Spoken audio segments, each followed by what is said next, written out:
Yo, what's going on, y'all? It's your boy Devvon Tutorial in raw form, and welcome to another Help Me Devvon raw tutorial. And today, in this Help Me Devvon tutorial, I'm going to be showing you guys how to make your piano sound more full and passionate. How to get a piano sound, or basically taking your piano samples or whatever you're using piano keys wise, and making it feel more realistic, more full, more passionate within your mix in the grand scheme of your music. Let's get right to it. Okay. So first and foremost, what I'm going to do is I'm going to play your piano sound. When I play this piano sound, what I'm going to do is I'm going to play it with the actual, without all the effects and things of that nature in my technique. And then I'm going to play it for you with it on, within the same moment. I'm going to bypass this thing back and forth. Check out how this sounds. So without first.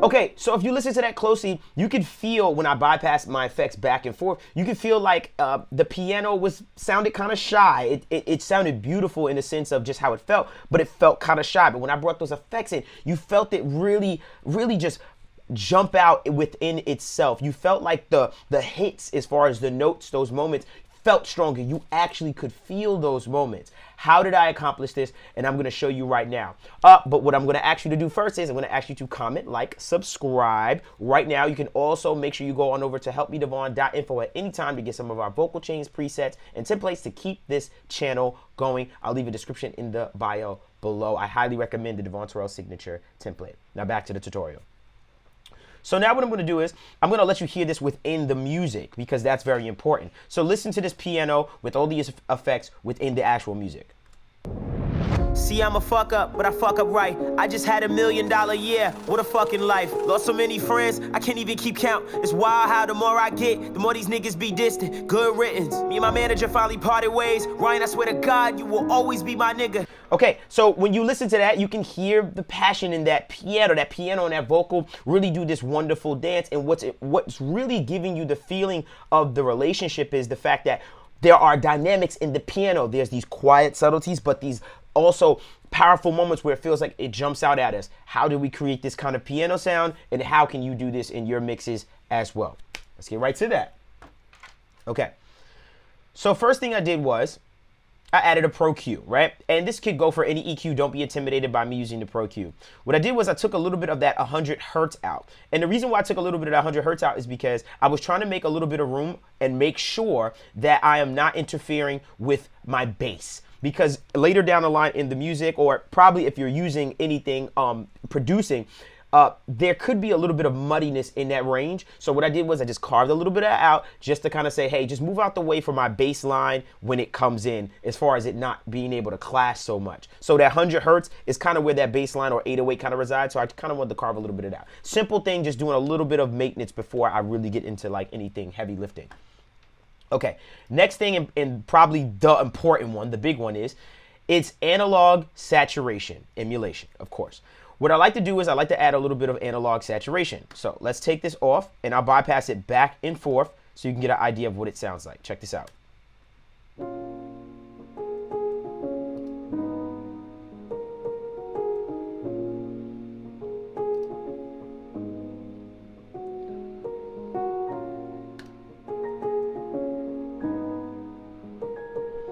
So if you listen to that, you can clearly hear, if you're using headphones or something not like your phone speaker, you can hear that feeling and that presence of that piano. I feel like I can hear more of the air on the piano. I feel like I can hear these little subtle nuances. I start to be able to, I'm able to really feel that piano. And this is something I always tell people. I'm not looking to make these huge, immense, drastic changes. I'm really using small things to kind of add to a bigger picture. And for me, it gave me the feeling, gave me that essence, and I really liked it. The analog saturation really helped put frequencies and harmonics into that piano that really made it and brought it to life. Now I'm going to show you my settings.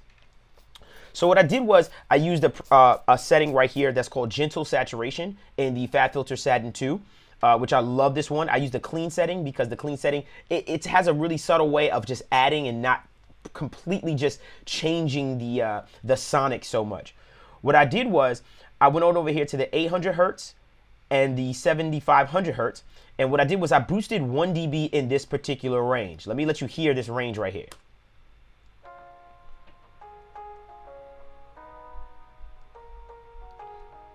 So that range was very important to me, and I said to myself, well, that's where a lot of that bite of that piano kind of lives, even though it's a wide range, I know. But I wanted to boost a little bit of that because I was like, I want to make the piano a little bit more intelligible, as opposed to just having it in that low mid kind of frequency where it's just like, hey, my feeling is in that low mid, but the accents and the intelligence and the articulation of the actual notes and stuff was more up there. So I boosted a little bit of that frequency range just so I could hear those notes a little bit stronger within the mix.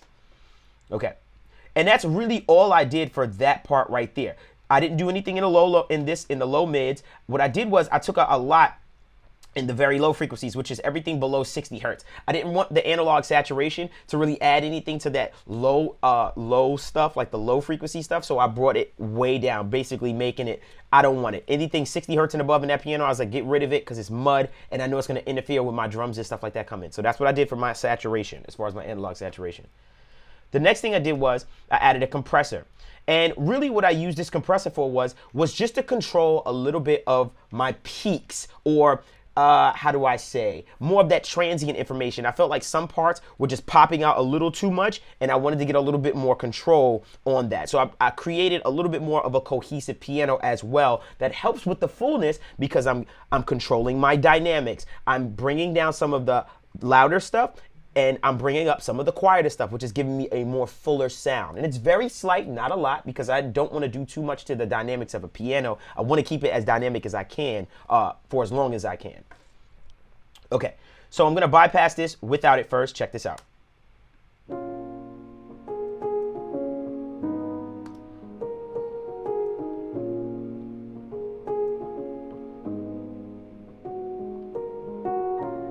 So you see, if you look at the compressor really carefully, you see that on the harder hits, it kind of says, oh, relax, relax, to keep it a little bit tight. I felt like within my mix, when I was listening to it with my vocal, sometimes those moments were jumping ahead of my vocal and standing out a little too much. So I used the compressor, and I'm only getting about a dB and a half of gain reduction to just control that just a little bit. Say, anytime anything kind of pokes out a little bit, just smack it down and bring it down. And then I brought the volume up so that I can get more of the quieter stuff as well. So controlled my dynamics, helped me get a fuller sound, and very slight, not a big jump or move, literally just about 1 to 2 dB of gain reduction just to control my peaks just a little bit.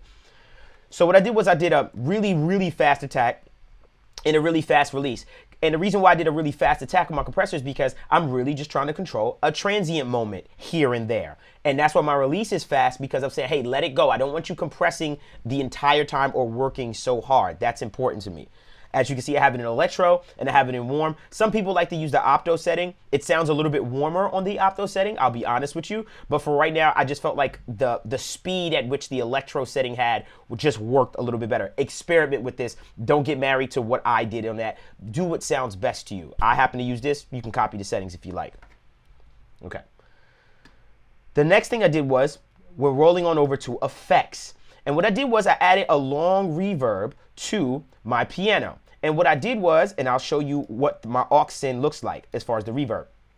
A very common thing that I do, I added the Pro Reverb, and I put the cathedral setting, and I brought this down a little bit. And basically what I wanted to do, or what I wanted to accomplish, is I wanted to give the piano a little bit more of a hang, a little bit more of a richness. And I really like the Pro Art Reverb for this very reason, because it really adds a certain type of fullness and warmth to whatever I'm using signal wise. And this helps to add just a little bit of a tail to my piano to fill up the mix just a little bit. And it's very subtle. So let's take a look at it. I'll take it and I'll bypass it back and forth. Check this out. Okay, without first.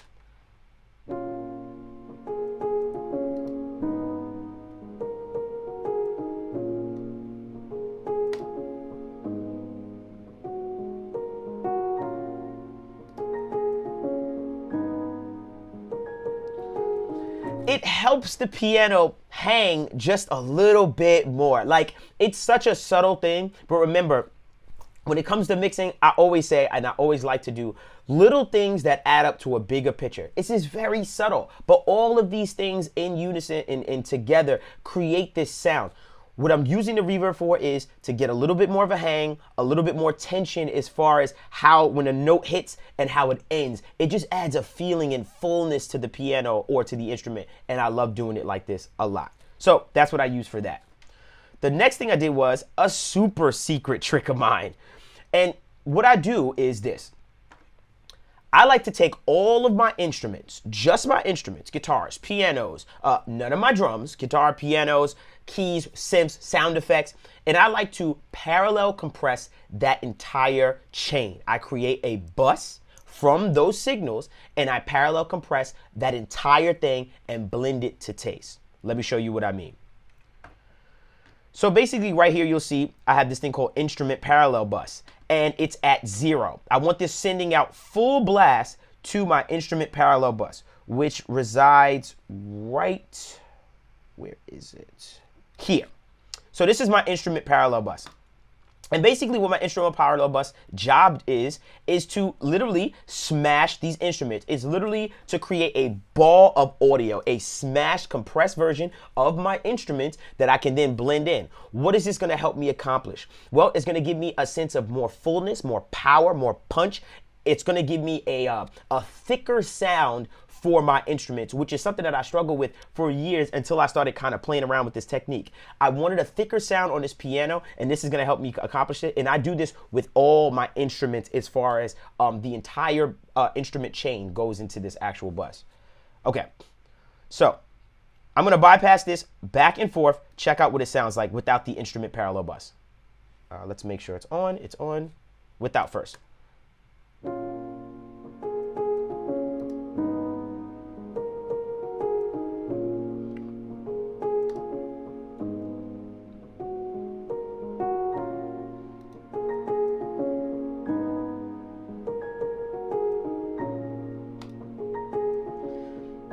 If you're listening to that very closely, you can hear the strength of that. Like there's so much strength within the piano and within that sound now, and it's so important and it's so powerful. So you felt like there was a lot more strength in the entire thing. And I like to do this to all my instruments because it does add power to your instrument. So if you're looking to add some more power to your instruments without really altering its sound, try parallel compressing and creating an entire bus of your instruments and parallel compressing that whole thing and blending it to taste. Now let me show you an exaggeration of my parallel compressor if I bring it up a lot. Check this out.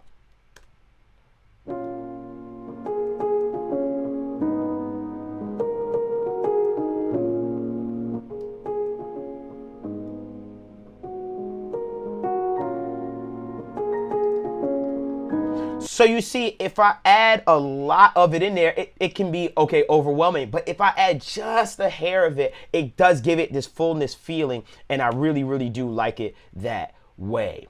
Last thing I'll make sure I show you is looking at the EQ for this. I like to roll off a little bit of the low end on my instrument parallel bus because I just know in my heart that it's probably bringing up some of that rumble and stuff like that. And I take out a little bit of that 1800 hertz range just to make a little bit more space for my vocal to make sure it doesn't cloud that up too much as I'm blending it to taste. And this is on my instrument parallel bus. Okay, so I hope you guys enjoyed that tutorial on how to get a more fuller, bigger sounding, passionate piano. This can go for a lot of your other instruments as well. It doesn't have to just work for your pianos. There's a techniques that you can probably use for guitars and all kinds of other things as well. Make sure you comment, like, subscribe. Make sure you also visit helpmedevvon.info at any time for some of our presets, vocal chains, templates, and a bunch of goodies for a bunch of different DAWs. Also, make sure you follow us at helpmedevvon on the Instagram. And also make sure you join our Discord community with a bunch of aspiring artists, engineers like yourself, picking up game and trading secrets. So that was my tutorial. Please make sure you comment below as far as what you want to see next or even comments that you have about this. And until next time, guys.